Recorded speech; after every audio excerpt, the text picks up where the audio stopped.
उत्तर भारत के एक छोटे से गांव सुखपुरा में रहता था एक सीधा साधा युवक मोहन।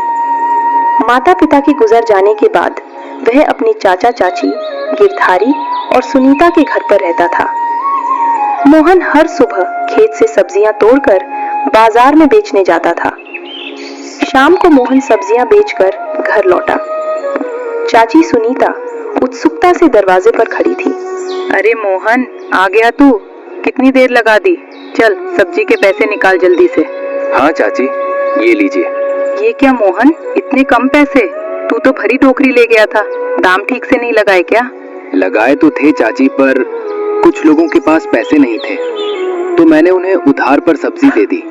यह सुनकर सुनीता का गुस्सा सातवें आसमान पर पहुंच गया। उधार? तुझे अकल है कोई? तेरे चाचा बीमार पड़े हैं, घर में पैसों की तंगी है और तू मुफ्त में सब्जी बांट आया।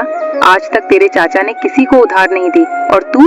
माफ कर दो चाची, मुझे पता नहीं था। पर चिंता मत करो, वो लोग रोज मंडी आते हैं, पैसे लौटा देंगे। हाय राम, कैसा भोला है ये लड़का। आजकल कोई किसी को पैसे नहीं लौटाता, समझा? तू बेवकूफ है, बस इतना ही समझ ले। इतना भोलापन भी बुरी बात है जो अपना ही नुकसान कर बैठे। सुनीता ने एक गहरी सांस ली और स्वर में थोड़ी नरमी लाते हुए असली मुद्दे पर आ गई। मोहन, तू अब बच्चा नहीं रहा। तेरी उम्र के लड़कों के तो बच्चे भी हो गए। मैं कब तक तेरी गलतियां ढकती रहूंगी? जा मुंह हाथ धो ले, खाना लगाती हूँ। कुछ दिन बीत गए। गिरधारी की तबीयत ठीक हो गई। एक दिन सुनीता की पुरानी सहेली कमला घर आई। अरे सुनीता, मोहन के लिए एक रिश्ता लाई हूँ। लड़की बहुत सुंदर है पर घर गरीब है, दहेज कम ही देंगे। बोल तो आगे बात बढ़ाऊं? हाँ हाँ कमला, बिल्कुल। हमें भी मोहन की शादी करनी है, उम्र हो गई उसकी, और वैसे भी वो भोला है। समझदार बीवी मिलेगी तो सब ठीक हो जाएगा।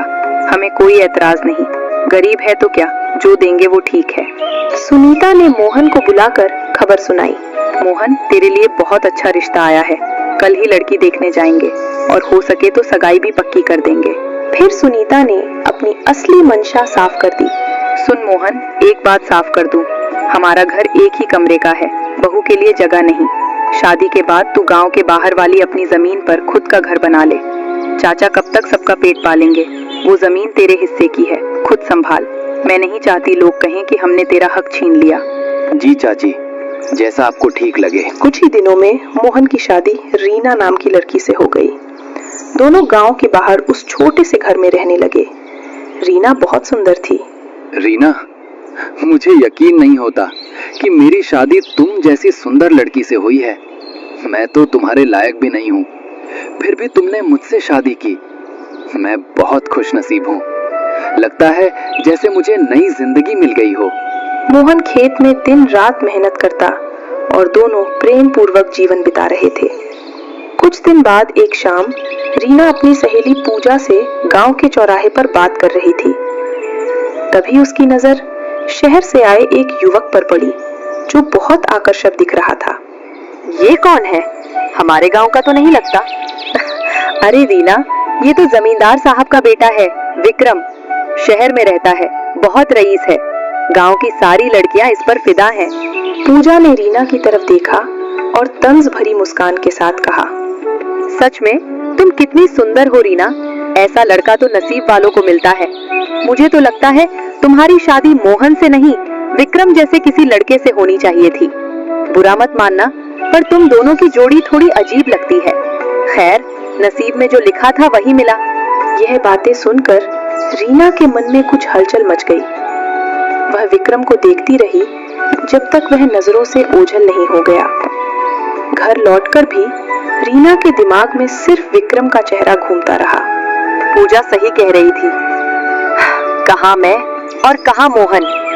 मेरी शादी तो किसी विक्रम जैसे लड़के से होनी चाहिए थी। कितना रईस है वो, कितना सुंदर। काश मेरी शादी उससे हुई होती तो मैं भी शहर में राज करती, किसी चीज की कमी नहीं रहती। रीना इन्हीं ख्यालों में खोई थी, तभी मोहन खेत से लौट आया और उसे चुपचाप बैठा देख पास आया। क्या बात है रीना, किस सोच में डूबी हो? कुछ परेशानी है क्या? मुझे बताओगी नहीं? कुछ नहीं जी, मैं तो बस आपका इंतजार कर रही थी। रात गहरी हो चुकी थी। मोहन को नींद नहीं आ रही थी। रीना का उदास चेहरा उसकी आंखों के सामने घूम रहा था। वह सोच में पड़ गया, कहीं कुछ गड़बड़ तो नहीं। पर फिर खुद को समझाते हुए उसने आंखें बंद कर ली। दूसरे दिन सुबह रीना ने खुद ही बात शुरू की। जी सुनिए, मैं रात भर सोचती रही, आप खेत में इतनी मेहनत करते हो, फिर भी कमाई इतनी कम होती है कि घर का गुजारा भी मुश्किल से होता है। मैं सोच रही थी मैं भी कुछ काम कर लूं। मेरी सहेली पूजा बता रही थी कि जमींदार साहब के घर काम करने वाली की जरूरत है। अगर आप हाँ कहें तो। नहीं रीना, तुम कहीं नहीं जाओगी। कमाना, मेहनत करना ये मेरा काम है। तुम्हें किसी चीज की कमी नहीं रहेगी, मैं हूं ना। आप गलत समझ रहे हैं जी, मुझे अभी कुछ नहीं चाहिए। मैं तो भविष्य की सोच रही थी। आने वाले बच्चों के लिए अगर हम अभी से थोड़ा थोड़ा जोड़ लें तो कितना अच्छा होगा। और मैं दिन भर घर में खाली बैठी क्या करूंगी? थोड़ा बाहर काम करूंगी तो 2 पैसे और आएंगे। मना मत करो, मान जाइए। मोहन को रीना की बातों में सच्चाई और अपनेपन का एहसास हुआ। उसने सोचा, उसकी पत्नी कितनी समझदार है, परिवार के बारे में सोचती है। आखिरकार वह मान गया। ठीक है रीना, अगर तुम्हारा मन है तो जाओ, पर ध्यान रखना अपना। दूसरे दिन रीना जमींदार के घर पहुंची। जमींदार साहब घर पर नहीं थे, सिर्फ विक्रम था जो आंगन में बैठा अखबार पढ़ रहा था। रीना को देखते ही वह चौंक गया। नमस्ते जी, मेरा नाम रीना है। सुना है यहाँ खाना बनाने और घर के काम के लिए किसी की जरूरत है, मैं उसी के लिए आई हूँ। विक्रम रीना की सुंदरता देखकर कुछ पल के लिए ठहर गया, फिर खुद को संभालते हुए बोला, पिताजी तो घर पर नहीं है, पर एक बात बताओ, तुम तो किसी अच्छे घर की लगती हो, तुम्हें काम करने की क्या जरूरत? रीना ने एक गहरी सांस ली, जैसे कोई पुराना दर्द याद आ गया था, और झूठी कहानी बुनना शुरू किया। मैं अच्छे घर की लगती हूँ साहब, पर हूँ नहीं। मेरे घर वालों ने मेरी शादी एक बहुत गरीब और कमजोर सोच वाले आदमी से कर दी। घर में इतनी तंगी है कि 2 वक्त की रोटी भी मुश्किल से जुटती है। जो थोड़े पैसे आते हैं वो शराब में उड़ा देते हैं, और जब मैं कुछ कहती हूँ तो मुझ पर हाथ भी उठाते हैं। यह सुनकर विक्रम के चेहरे पर गुस्सा और सहानुभूति दोनों आ गए। क्या तुम जैसी सुंदर औरत के साथ कोई ऐसा कैसे कर सकता है? उस आदमी को शर्म नहीं आती? सच में तुम्हारी किस्मत बहुत खराब निकली। तुम बिल्कुल चिंता मत करो, मैं पिताजी से बात करूंगा, तुम्हें काम मिल जाएगा। और सुनो, आज के बाद अगर उस आदमी ने तुम पर हाथ उठाया तो सीधा मेरे पास आना, मैं पंचायत तक मामला ले जाऊंगा। रीना ने मन ही मन मुस्कुराते हुए सोचा, हुई ना बात, यही चाहती थी मैं। इसके दिल में मेरे लिए हमदर्दी भी जग गई, अब इसके करीब आने में देर नहीं लगेगी। अगले दिन से रीना जमींदार के घर काम करने जाने लगी। हर दिन वह मोहन के बारे में नई नई झूठी बातें बनाकर विक्रम को सुनाती, उसकी सहानुभूति और बढ़ाती। विक्रम भी धीरे धीरे रीना की सुंदरता और बातों में फंसने लगा। कुछ ही हफ्तों में दोनों एक दूसरे के बहुत करीब आ गए और गांव की नजरों से दूर मिलने भी लगे। एक दिन शाम को मोहन खेत से लौटते वक्त रास्ते में उसे जमीन पर पड़ी एक कपड़े की पोटली मिली। उसने उसे उठाया और ध्यान से देखा। ये किसकी पोटली होगी यहाँ? देखने से तो लगता है कुछ कीमती है इसमें। चलो थोड़ी देर यहीं रुक जाता हूँ, शायद कोई इसे ढूंढता हुआ आ जाए। मोहन काफी देर तक वहां रुका रहा, पर कोई नहीं आया। अंधेरा होने लगा था, इसलिए वह पोटली उठाकर घर ले आया। रीना ने उसे देखते ही पूछा, ये पोटली किसकी है? इसमें क्या रखा है? खोलकर देखो ना, शायद पैसे हों। नहीं रीना, ये मेरी नहीं है, इसे खोलने का हमें कोई हक नहीं। कल गांव में पूछता हूँ, जरूर इसका मालिक मिल जाएगा। जरा सोचो, अगर तुम्हारी कोई कीमती चीज खो जाए और कोई उसे रख ले तो तुम्हें कैसा लगेगा? मुझे किसी की बद्दुआ नहीं चाहिए। मुंह बनाकर रह गई, पर मोहन ने पोटली को सुरक्षित रख दिया। दूसरे दिन सुबह सुबह गांव में हलचल मच गई। एक रईस आदमी जिसका नाम सेठ दीनानाथ था, घोड़े पर सवार गांव में आया और लोगों से पूछताछ करने लगा। उसके चेहरे पर चिंता और बेचैनी साफ झलक रही थी। भाइयों, किसी को रास्ते में कोई पोटली मिली हो तो मुझे बताए। उसमें मेरी बहुत कीमती चीजें हैं। जो भी मुझे वो पोटली ढूंढ कर देगा, मैं उसे बहुत बड़ा इनाम दूंगा। यह बात मोहन के कानों तक पहुंची। वह बिना एक पल सोचे दौड़ता हुआ सेठ के पास पहुंचा। सेठ जी, आपकी पोटली मेरे पास है। कल शाम मुझे रास्ते में मिली थी। मैं वहां बहुत देर तक रुका, पर कोई आया नहीं, तो मैं उसे घर ले गया। आप चिंता मत करिए, मैंने उसे खोलकर भी नहीं देखा। यह सुनते ही सेठ दीनानाथ के चेहरे पर जैसे जान आ गई। उसकी आंखों में आंसू आ गए। सच में? भगवान का लाख लाख शुक्र है। बेटा, चलो मेरे साथ, मुझे वो पोटली दिखाओ। सेठ ने उसे खोलकर देखा। उसमें कीमती गहने और कुछ जरूरी कागजात थे। सब कुछ वैसा ही जैसा था। बेटा, तुमने तो मेरी जान बचा ली। इसमें मेरी बेटी की शादी के गहने हैं और कुछ बहुत जरूरी कागजात भी। आज के जमाने में ऐसी ईमानदारी देखने को नहीं मिलती। तुम जो मांगोगे मैं देने को तैयार हूँ। बोलो, क्या चाहिए तुम्हें? नहीं सेठ जी, मुझे कुछ नहीं चाहिए। आपकी चीज आप तक पहुंच गई, मेरे लिए इतना ही काफी है। मैं बस अपना फर्ज निभा रहा था। सेठ ने बार बार आग्रह किया, पर मोहन टस से मस नहीं हुआ। ठीक है बेटा, मैं तुम्हारे आत्मसम्मान को ठेस नहीं पहुंचाऊंगा, पर एक बात याद रखना, जिंदगी में कभी भी किसी भी चीज की जरूरत पड़े तो सीधे मेरे पास आना। मैं कभी मना नहीं करूंगा, ये मेरा वादा है। जी सेठ जी, जरूर।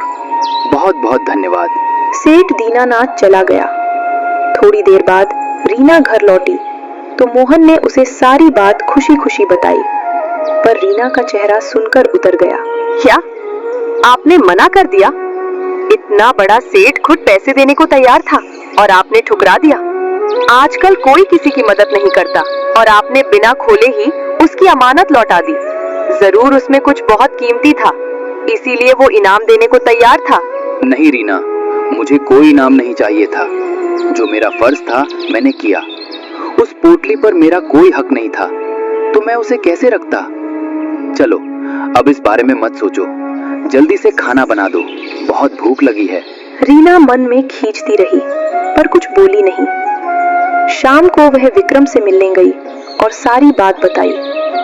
विक्रम का चेहरा परेशानी से भरा हुआ था। रीना, मैं बहुत बड़ी मुसीबत में हूँ। समझ नहीं आ रहा क्या करूँ।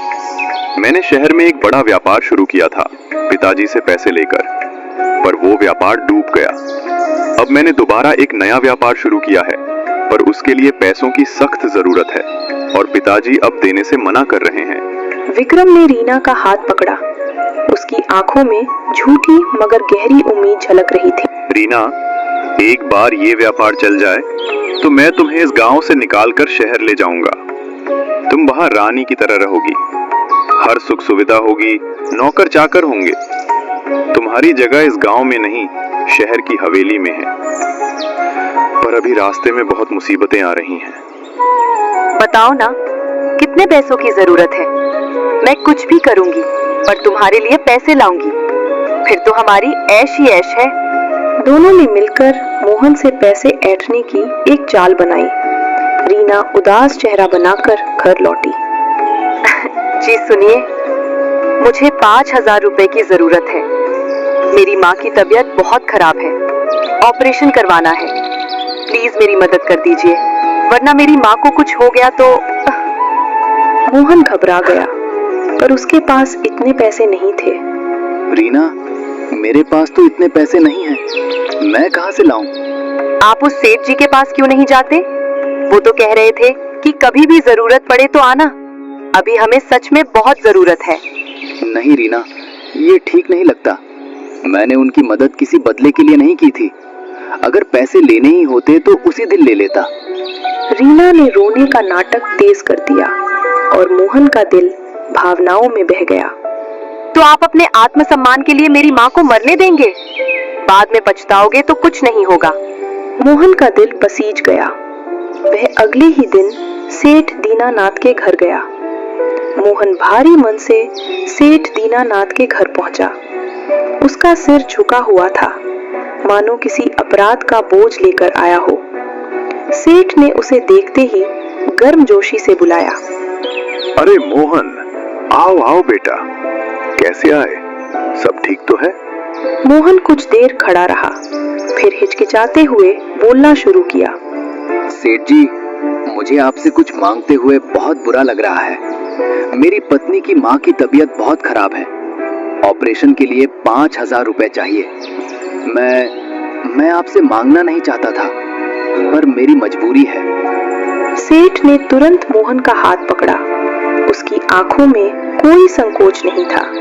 मोहन, तुम ऐसा क्यों सोचते हो? जब मैं मुसीबत में था, तुमने मेरी मदद की थी। आज तुम मुसीबत में हो, तो मैं तुम्हारी मदद करूंगा। ये कोई एहसान नहीं, ये तो रिश्ता है। रुको, मैं अभी पैसे लाता हूँ। सेठ ने भीतर जाकर 5,000 रुपए लाकर मोहन को दिए। बहुत बहुत धन्यवाद सेठ जी, मैं इसे जल्द से जल्द लौटा दूंगा। लौटाने की कोई जल्दी नहीं बेटा, जाओ अपनी सास का ध्यान रखो। मोहन घर लौटा और पैसे रीना को दे दिए। रीना ने अंदर ही अंदर खुशी से मुस्कुराते हुए पैसे ले लिए। बेवकूफ कहीं का। चल अब अजय, नहीं, विक्रम का काम बन जाएगा। दूसरे दिन रीना ने बहाना बनाया कि वह 2 दिन के लिए मायके जा रही है और चुपके से पैसे विक्रम को दे आई। 2 दिन बाद वह वापस घर लौट आई। कुछ दिन शांति से बीत गए। एक शाम मोहन ने रीना से पूछा। रीना, मुझे लगता है हमें एक बार तुम्हारी माँ से मिलने जाना चाहिए। अब उनकी तबीयत कैसी है? ऑपरेशन ठीक से हुआ ना? ये सुनते ही रीना के चेहरे का रंग उड़ गया, पर उसने जल्दी से खुद को संभाला। जी वो बिल्कुल ठीक है। अब ऑपरेशन हो गया, सब ठीक है। हमें वहां जाने की कोई जरूरत नहीं। और वैसे भी खेत का बहुत काम पड़ा है, आपका समय बर्बाद होगा। कुछ दिन बाद चले जाएंगे। मोहन ने ज्यादा सवाल नहीं किया और बात वहीं खत्म हो गई। समय बीतता गया। इस साल मोहन की फसल बहुत अच्छी हुई और बाजार में अच्छे दाम भी मिले। मोहन बहुत खुश था और शाम को घर आकर उसने रीना को सारी बात बताई। रीना, इस बार फसल बहुत अच्छी हुई और दाम भी बहुत बढ़िया मिले। तुमने बहुत दिन से कोई साड़ी नहीं खरीदी। चलो कल मेरे साथ, मैं तुम्हें अच्छी अच्छी साड़ियां दिलाता हूँ। तुमने मेरा हर मुश्किल वक्त में साथ दिया है, अब मैं तुम्हारे लिए सब कुछ करूंगा। एक दिन हम इस छोटे घर से अच्छे घर में जाएंगे। मैं तुम्हारे लिए बड़ा मकान बनाऊंगा। यह सुनकर रीना के मन में एक तीखी हंसी उठी, जो उसने अपने चेहरे पर नहीं आने दी। बड़ा मकान बनाएगा? इसकी क्या औकात। मैं तो मजबूरी में इसके साथ हूँ। मेरी जगह तो शहर में विक्रम के साथ है। ये तो इस गांव में ही मरने वाला है। बस एक बार विक्रम का काम बन जाए, फिर मैं इससे तलाक लेकर चली जाऊंगी। दूसरे दिन रीना विक्रम से मिली और मोहन की बातें उसे बताईं। यह सुनकर विक्रम के मन में फिर लालच जाग उठा। रीना, मुझे माफ करना, पर मुझे अभी और पैसों की जरूरत है। तुमसे मांगते हुए बुरा लग रहा है, पर मैं मजबूर हूँ। ये सब हमारे भविष्य के लिए ही तो है। इस बार मोहन से थोड़े और पैसे ले लो। वादा करता हूँ आगे कभी नहीं मांगूंगा। बस हफ्ते भर की बात है, फिर हम दोनों यहाँ से चले जाएंगे। रीना घर लौटी और एक नई चाल के साथ उदास होकर मोहन के पास बैठ गई। क्या हुआ रीना, बहुत उदास लग रही हो? मेरी बचपन की एक सहेली मिली थी आज। उसके पास इतने सारे गहने थे और मेरे पास कुछ भी नहीं। वो मुझे ताने दे रही थी, कह रही थी कि हमारी औकात नहीं गहने खरीदने की। आपके बारे में भी बहुत बुरा भला कहा। मुझे बहुत बुरा लगा, रोना आ रहा है। मोहन का दिल भर आया। उसने रीना का हाथ पकड़ा। तुम चिंता मत करो रीना, इस बार फसल अच्छी हुई है। मैं तुम्हें गहने दिलाऊंगा। चलो कल मेरे साथ बाजार। नहीं, आप मत आइए। मैं अपनी उसी सहेली को साथ ले जाना चाहती हूँ। ताकि वो देख सके कि हम भी किसी से कम नहीं हैं। उसी के सामने गहने खरीदूंगी, तब उसका मुंह देखने लायक होगा। मोहन सहमत हो गया और रीना को पैसे दे दिए। रीना ने वो पैसे भी विक्रम को सौंप दिए। रीना, ध्यान से सुनो। 2 दिन बाद मैं यहाँ आऊंगा। तुम मुझे गांव के बाहर वाली सब्जी मंडी में मिलना। मैं वहीं से तुम्हें लेकर निकल जाऊंगा। गांव से साथ निकले तो लोगों को शक हो जाएगा। रीना ने सिर हिलाकर हाँ कहा। उसकी आंखों में एक नई जिंदगी का सपना चमक रहा था, लेकिन उसे नहीं पता था कि किस्मत के पन्ने अभी पूरी तरह नहीं खुले थे। तय दिन आ गया। सुबह से ही रीना बेचैन थी। उसने एक पुरानी पोटली में अपने कुछ कपड़े और गहने बांध लिए और दिन भर मौका ढूंढती रही कि कैसे चुपके से घर से निकले। दोपहर को मोहन खेत के काम के सिलसिले में पड़ोस के गांव गया था और शाम तक लौटने वाला था। यही रीना के लिए सही मौका था। बस आज के बाद मुझे इस गांव में, इस घुटन भरी जिंदगी में, इस मोहन के साथ एक पल भी नहीं रुकना। विक्रम मुझे ले जाएगा शहर, वहां मेरी नई जिंदगी शुरू होगी। शाम होते होते रीना घर से निकल पड़ी, यह कहकर कि वह मंदिर जा रही है। वह तेज कदमों से गांव के बाहर सब्जी मंडी की तरफ बढ़ी। वहां पहुंचकर उसने इधर उधर देखा, पर विक्रम वहां नहीं था। वह एक पेड़ की छाया में खड़ी होकर इंतजार करने लगी। कुछ देर बाद विक्रम वहां पहुंचा, पर उसके चेहरे पर वो पहले जैसी चमक नहीं थी। वह घबराया हुआ और परेशान लग रहा था।